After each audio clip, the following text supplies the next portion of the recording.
Cultural Awareness Brief. Completion of the course is a prerequisite for participation in any MWR tours. Upon completion of this brief, you will take a short quiz. With a passing score, you will be able to print your certificate. You must show your certificate to the MWR tour guide at the time of the tour. As with any culture or overseas travel, the first item you want to learn is the local greeting. In Kuwait, you greet someone by saying Assalamu alaikum, and the response is Wa alaikum assalam. If you are being greeted by someone you are familiar with, you may be greeted with a kiss on the cheek instead of a handshake.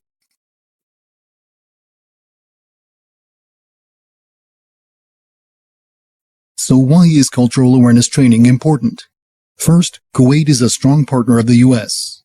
Kuwait's location and willingness to assist with U.S. operations means that we will be partners well into the future. Secondly, Kuwait is a sovereign country who has invited us to live and operate here, and we want to do everything possible to respect them and promote our alliance. Also, your personal actions in Kuwait are important. We have had instances where the border crossing to Iraq was closed for several days because of the actions of a single service member. As with many things in life, our friendship with Kuwaitis is based on respect. If you remain professional and respectful, you will have no issues interacting with Kuwaitis, both professionally and socially. If you are not familiar with the Middle East, Kuwait is located at its center. It is bordered by Iraq in the north, Saudi Arabia to its south, and the Persian Gulf to the east. Kuwait City is the capital, and it is a large, modern metropolitan area. It is approximately the size of New Jersey and is broken up into 6 governorates. Click the star to view a detailed map of Kuwait and its governorates.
The 6 governorates of Kuwait are Al-Asima, the capital, Hawali, Farwaniya, Mubarak al-Kabir, Ahmadi, and Jahra.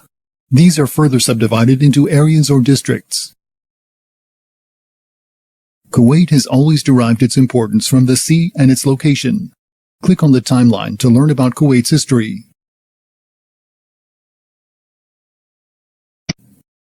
Originally, Kuwait was a thriving port city where pearls were the main source of income. During the 18th century, the Al-Sabah family came into power and still governs Kuwait.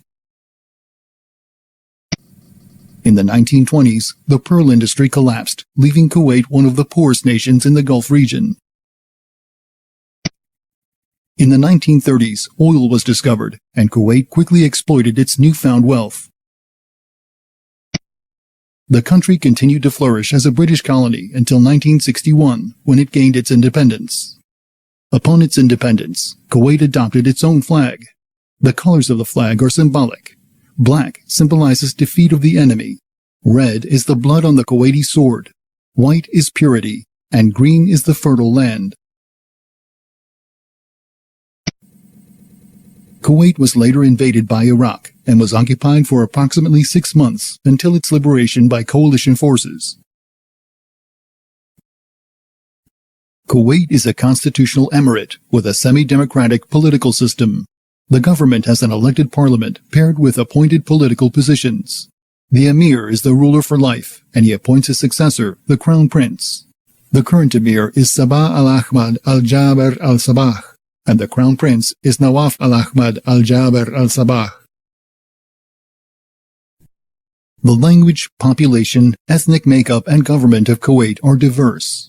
While the official language is Arabic, English is widely spoken. The rest of the population is comprised of Arab, South Asian, Iranian, among others. It is important to note that a small portion of the population is Bidoon. Bidoons are a stateless people living in Kuwait. The Kuwaiti government considers them illegal immigrants, but a portion of them are actually Kuwaitis who did not register at the time of Kuwait's independence from British rule. The other Bidoons are people who abandoned their original nationality to serve in the Kuwait Armed Forces or police in the 1960s and 70s. The last group of Bidoons are children of Kuwaiti women who are married to Bidoon men. Bidoons do not receive all of the benefits of a true Kuwaiti citizen. The economy of Kuwait is one of the strongest in the world.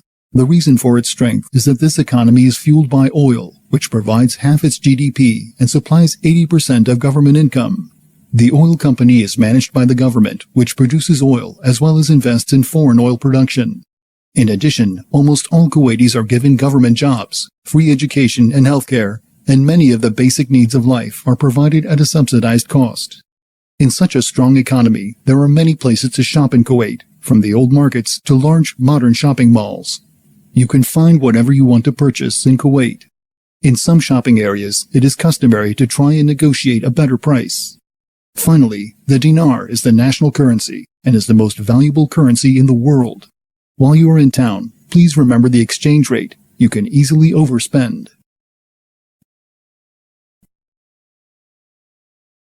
Kuwaitis take their holidays seriously.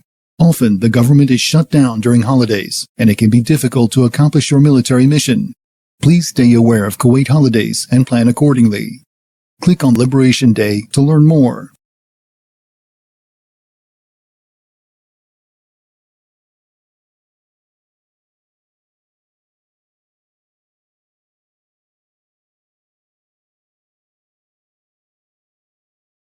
Remember to keep a copy of the certificate, as you will be required to show your certificate to the MWR tour guide at the time of the tour. Click the Next Lesson tab at the top of the screen to continue.